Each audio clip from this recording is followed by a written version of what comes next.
Sarap. Mas may sabaw pa. Tama lang yung lambo. Yung pinagkakuluan nito. Pinagkuluan ng pork, kinuha namin sa doon lagyan ng gulay. Siyempre, ang patis, sili, kalamansi. Yung sabaw bukod, yung marami gustong ganyan. Nag-iimasan na. Nag-iimasan, sarap.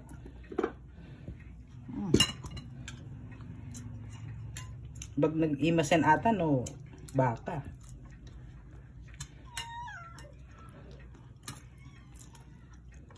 Pero yan, may lasa pa. Nilagyan ko pa yan kasi ng mantumas.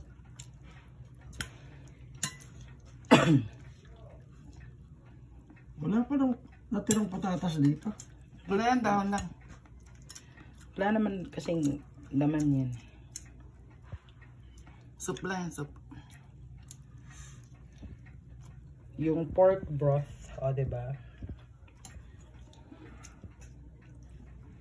Lagyan nyo lang ng gulay. Ay, nako. Apaw, sabaw na.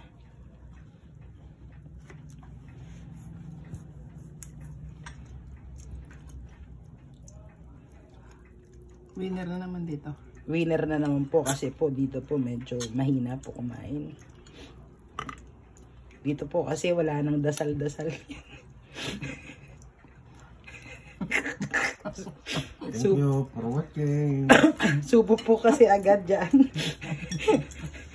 Dito po kasi madami pong ceremonias. Dito po, pagkasandok, subo agad eh.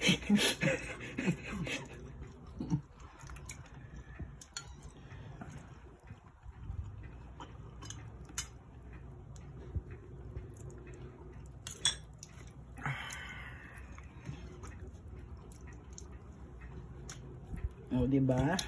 Katsamba sa sarap. Lumalasap sa loob ang sarsa. Yan po ang pagkakaiba ng kaldereta sa afritada. So, kung gusto nyo ng masabaw, you can cook afritada. But kung gusto nyo yung nanunuot yung lasa sa karne, kaldereta po ang hanap natin. Yan, kahit sipsipin nyo po ng sipsipin yung pinaka-pork niyan, pinaka-meat niya, nandun po yung pinaka-lasa ng sauce niya.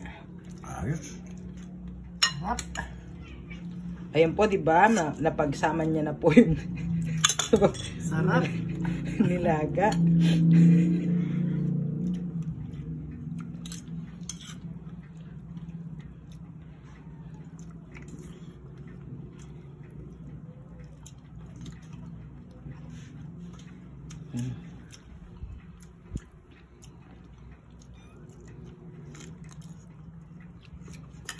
Himay mo ng karne si tatay.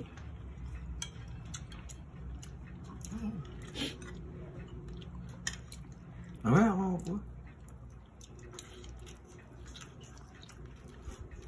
Ayan po, titikman niya na po. Huwag mo nahalo sa may sabaw.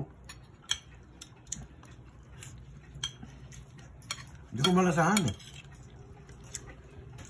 Titikman niya na po ang kaldereta.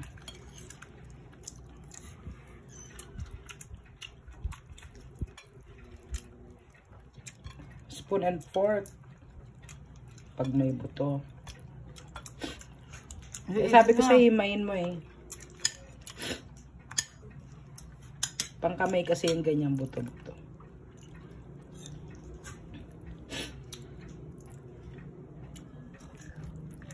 Ayun po. Ay, naka. Ayun po guys, at ako'y kakain na rin po. Maraming salamat po.